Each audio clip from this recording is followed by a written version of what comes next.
Hello friends, myself RB Prasad. Welcome to my YouTube channel RB edu point. दोस्तों, जैसा कि आप जानते हैं कि अपने यूट्यूब चैनल के माध्यम से हम फिजिक्स, मैथ और साइंस से संबंधित फैक्ट्स को देते रहते हैं। तो यदि आप हमारे यूट्यूब चैनल पर पहली बार तो प्लीज़ चैनल को सब्सक्राइब कर लें ताकि हमारे द्वारा दिए गए हर वीडियो क्लिप का नोटिफिकेशन आपको मिलता रहे। तो फिजिक्स में आज हम कुछ न्यूमेरिकल क्वेश्चन को लेकर के आए हैं, जिसमें पहला क्वेश्चन इलेक्ट्रिक सर्किट से है। तो ये हमारा एक सर्किट है जिसमें ढेर सारे रेजिस्टेंस जुड़े हुए हैं और हमको इस ए एवं बी के बीच का समतुल्य प्रतिरोध निकालना है। अब यहाँ पर ए और बी के बीच अगर विद्युत सेल को हम लगाते हैं इस तरह से, तो ये करंट इस तरह से चलेगी। और आप जानते हैं कि करंट वहीं तक फ्लो होती है, करंट का प्रवाह वहीं तक होता है जहाँ तक सर्किट कंप्लीट मानी जाती है। और जब विद्युत धारा इधर से ऐसे चलते चलते जब यहाँ आएगी तो इस रेजिस्टेंस में करंट ऐसे चलेगी और यहाँ पर सर्किट ब्रेक है। तो अगर यहाँ पर सर्किट ब्रेक है तो इस 2 ओम के रेजिस्टेंस में विद्युत धारा का प्रवाह नहीं होगा। बिल्कुल इसी तरह से इसमें करंट चलेगी और यहाँ पर भी सर्किट ब्रेक है, ये सर्किट कंप्लीट नहीं है, तो इस 2 ओम में भी धारा का प्रवाह नहीं होगा। तो जिन रेजिस्टेंस में धारा का प्रवाह नहीं होगा वो रेजिस्टेंस काउंट नहीं किया जाएगा। तो ये रेजिस्टेंस और ये रेजिस्टेंस का कोई मतलब नहीं है, तो ये दोनों रेजिस्टेंस समाप्त हो गए। अब ये हमको सर्किट मिल गई। सर्किट मिली तो यहाँ पर हम देख रहे हैं कि 2 ओम, 2 ओम, 4 ओम, 2 ओम और 2 ओम, ये पांचों रेजिस्टेंस सीरीज में जुड़े हुए हैं, श्रेणी क्रम में जुड़े हुए हैं। तो इनका पहले हम इन पांचों रेजिस्टेंस का समतुल्य प्रतिरोध निकालेंगे। तो क्या हो जाएगा, 2 ओम, 2 ओम, 4 ओम, 4 8 ओम, 8 2 10 ओम, 10 2 12 ओम, 12 ओम इन पांचों रेजिस्टेंस का समतुल्य रेजिस्टेंस होगा, समतुल्य प्रतिरोध होगा। तो इन पांचों की जगह एक 12 ओम का रेजिस्टेंस लगाएंगे जो इस 6 ओम के साथ समांतर क्रम में जुड़ा है। तो इन सबको हटा करके एक 12 ओम का रेजिस्टेंस हम लगाते हैं इस 6 ओम के साथ समांतर क्रम में। तो ये हो गया हमारा 12 ओम का रेजिस्टेंस इस 6 ओम के साथ समांतर क्रम में। तो अब यहाँ पर फिर इस 6 ओम और इस 12 ओम का समतुल्य प्रतिरोध निकालेंगे। तो क्या हो जाएगा, ये इन दोनों का समतुल्य प्रतिरोध R इक्वल टू 6 गुणे 12 बटे 6 धन 12। ये समांतर क्रम में जुड़े हुए प्रतिरोधों के समतुल्य प्रतिरोध के लिए फार्मूला है। दोनों का गुणनफल ऊपर करेंगे और दोनों का योग नीचे करेंगे। तो क्या हो जाएगा, 12 छाक 72 बटे 18 क्या हो जाएगा, 4 ओम। तो ये इन दोनों का समतुल्य रेजिस्टेंस 4 ओम हो जाएगा। तो इन दोनों को हटा करके हम 4 ओम लिख सकते हैं एक रेजिस्टेंस बना के। तो ये दोनों हट गया और इसकी जगह पर क्या हो गया, 4 ओम हो गया। अब ये पुनः एक नई सर्किट बन के आई। अब इन 2 ओम, 2 ओम, 4 ओम, 2 ओम, 2 ओम, इन सब को देख रहे हैं हम श्रेणी क्रम में जुड़े हुए हैं। तो श्रेणी क्रम में क्या प्रतिरोध हो जाएगा, 2 ओम, 2 ओम, 4 ओम, 4 8 ओम, 8 2 10 ओम, 10 2 12 ओम। तो यहाँ तक का रेजिस्टेंस क्या हो गया, 12 ओम, और ये 12 ओम इस 6 के साथ समांतर क्रम में जुड़ा हुआ है। तो इन सब को हटा करके एक 12 ओम का रेजिस्टेंस 6 ओम के साथ समांतर क्रम में हम जोड़ देते हैं। तो ये हट गया और इन सब की जगह पर एक 12 ओम का रेजिस्टेंस इस तरह से जोड़ दिया गया। ये 12 ओम का रेजिस्टेंस। अब फिर ये 6 ओम और ये 12 ओम समांतर क्रम में हो गए। तो बिल्कुल इसी तरह से हम फिर R निकालेंगे, 6 गुणे 12 बटे 6 धन 12 करके।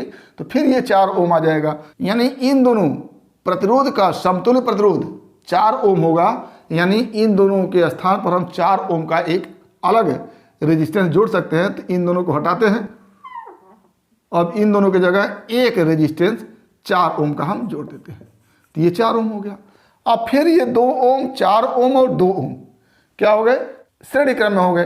तो अब 2 ओम धन 4 ओम धन 2 ओम कितना हो गया, 8 ओम। तो क्या हो गया, 8 ओम। फाइनली अंतिम जो रेजिस्टेंस होगा इसका समतुल्य प्रतिरोध होगा वो 8 ओम होगा। तो ये हमारा आंसर हो गया। तो ये हमारा पहला सवाल हो गया। आइए दूसरा सवाल देखते हैं। दूसरा सवाल है कि एक प्राथमिक सेल का विद्युत वाहक बल 2 वोल्ट है। एक प्राथमिक सेल है, उसका विद्युत वाहक बल 2 वोल्ट है। यदि इसे लघुपथित कर देते हैं तो यह 4 एम्पियर की धारा देता है। इसका आंतरिक प्रतिरोध ज्ञात कीजिए। तो एक सेल है इस तरह से, और इसका स्वाभाविक सी बात है कि आंतरिक प्रतिरोध होगा, तो ये इसका आंतरिक प्रतिरोध R है और ये इस तरह से पूरा सेल बना हुआ है। और सेल को लघुपथिक करने का मतलब होता है कि बाहर कोई प्रतिरोध नहीं जोड़ा जाता है, सेल के दोनों टर्मिनल को आपस में जोड़ दिया जाता है। जब सेल के दोनों टर्मिनल को आपस में जोड़ देने का मतलब होता है कि बाहर का प्रतिरोध शून्य होगा, और जब बाहर का प्रतिरोध शून्य होगा तो बाह्य प्रतिरोध को हम कैपिटल R से लिख रहे हैं, तो बाह्य प्रतिरोध कैपिटल R इक्वल टू 0 और आंतरिक प्रतिरोध R इक्वल टू पूछा गया है। और शॉर्ट सर्किट करने पर धारा का मान क्या है, I इक्वल टू 4 एम्पियर है। अब हम आंतरिक प्रतिरोध, बाह्य प्रतिरोध और विद्युत वाहक बल में एक फार्मूला जानते हैं, क्या होता है, I इक्वल टू विद्युत वाहक बल E बटा capital R plus small r। Capital R क्या है, बाह्य प्रतिरोध, और स्मॉल r क्या है, आंतरिक प्रतिरोध। अब बाह्य प्रतिरोध का मान हम 0 देख लिया और आंतरिक प्रतिरोध हमको निकालना है और धारा का मान 4 एम्पियर है। तो इसी में हम रख देते हैं कि 4 एम्पियर धारा है इक्वल टू E का मान है 2 वोल्ट और बटा कैपिटल R का मान है 0 और प्लस स्मॉल r हमको निकालना है। तो क्या हो गया, 4 बराबर 2 बटा स्मॉल r और यहाँ से हो जाएगा स्मॉल r इक्वल टू 2 बटा 4 यानी 0.5 ओम। ये आंतरिक प्रतिरोध सेल का आ गया। तो इस तरह से आप करेंगे। इसमें आप ध्यान देंगे कि शॉर्ट सर्किट करने का मतलब होता है कि बाह्य प्रतिरोध 0 हो जाएगा, और बाह्य प्रतिरोध 0 जब हो जाएगा तो आप इस वाले फार्मूले को लगा देंगे, R इक्वल टू 0 करेंगे और स्मॉल r निकालना है, I का मान दिया है और E का मान दिया है, तो यहाँ से हमारा आंतरिक प्रतिरोध निकल के आएगा। अगला तीसरा सवाल है, उसको देखते हैं। तीसरा सवाल है, 2 तरंगें जिनकी तीव्रताओं का अनुपात 9 संबंध 1 है। 2 तरंग हैं जिनकी तीव्रताओं का अनुपात 9 संबंध 1 है, व्यतिकरण उत्पन्न करती हैं। इंटरफेरेंस का सवाल है ये। सबसे अधिक तथा सबसे कम तीव्रताओं का अनुपात ज्ञात कीजिए। यानी 2 तरंगें हैं जिनकी तीव्रताओं का अनुपात 9 संबंध 1 है और वो व्यतिकरण करती हैं। तो व्यतिकरण के पश्चात आप जानते हैं कि कभी मैक्सिमम तीव्रता होती है, कभी न्यूनतम तीव्रता होती है। तो उसी मैक्सिमम और मिनिमम तीव्रता का अनुपात आपको ज्ञात करना है। तो पहले हम जानते हैं कि I तीव्रता जो होती है ये डायरेक्टली प्रोपोर्शनल होती है a स्क्वायर की। a क्या है, एम्पलीट्यूड है, आयाम है, एम्पलीट्यूड है, और I क्या है, तीव्रता है। तो तीव्रता और आयाम में ये संबंध होता है I अनुक्रमानुपाती a स्क्वायर, या इसी को हम लिख सकते हैं I बराबर ka स्क्वायर। तो यहाँ पर 2 तरंगे हैं, उनका एम्पलीट्यूड मान लेते हैं a1 और a2 है, और तीव्रता मान लेते हैं I1 और I2 है। तो क्या लिखेंगे यहाँ से कि I1 इक्वल टू के a1 स्क्वायर और I2 इक्वल टू के a2 स्क्वायर। तो I1 और I2 का अनुपात क्या हो जाएगा यहाँ से, और यहाँ से क्या बन के आएगा हमारे पास, I1 और I2 का अनुपात दिया हुआ 9 संबंध 1, तो क्या हो जाएगा 9/1 इक्वल टू के से कैंसिल होगा a1 स्क्वायर बटा a2 स्क्वायर, और यहाँ से क्या हो जाएगा हमारे पास a1 बटा a2 इक्वल टू 3/1, या इसी को हम लिखेंगे a1 बराबर 3a2। ये हो गया हमारा a1 बराबर 3a2। अब इंटरफेरेंस के दौरान जो I मैक्सिमम और I मिनिमम का अनुपात होता है उसमें एक फार्मूला होता है। क्या होता है वो, I मैक्सिमम बटा I minimum equal to, maximum के लिए एम्पलीट्यूड a1 प्लस a2 को जोड़ते हैं और इसका स्क्वायर करते हैं, और मिनिमम के लिए a1 माइनस a2 करते हैं और इसका स्क्वायर करते हैं। तो a1 का मान हमारे पास है 3a2, a1 की जगह 3a2 लिख सकते हैं, प्लस a2 का होल स्क्वायर अपान, फिर a1 की जगह 3a2 लिखेंगे, 3a2 माइनस a2 का होल स्क्वायर।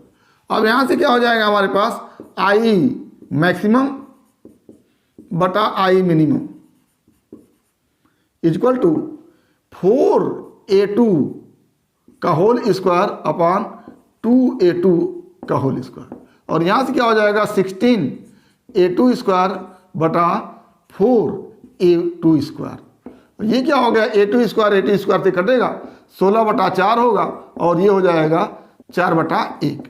और आपसे पूछा गया मैक्सिमम तीव्रता और मिनिमम तीव्रता का अनुपात क्या होगा, तो आप उसको लिखेंगे आई मैक्सिमम संबंधे आई मिनिमम इक्वल टू 4:1। ये इस तरह से आप करेंगे तो सवाल आसान है, केवल प्रोसेस लंबा आपको दिख रहा है लेकिन ये प्रोसेस लंबा नहीं है।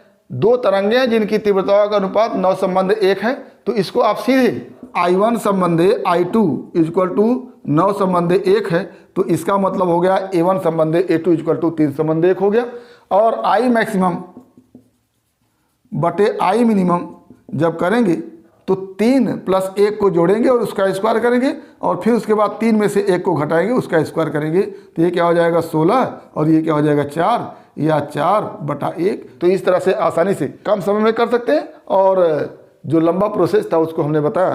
तो इस तरह से आप 3 सवाल को देखें जिससे निश्चित रूप से आपको लाभ होगा। और यदि इसी तरह के सवाल को हमारे YouTube चैनल के माध्यम से आप देखना चाहते हैं तो हमारे चैनल को सब्सक्राइब करें ताकि इस तरह के सवाल आप तक सबसे पहले पहुंच सके और आपके फिजिक्स की मुकम्मल तैयारी हो सके। तो आज बस इतना ही।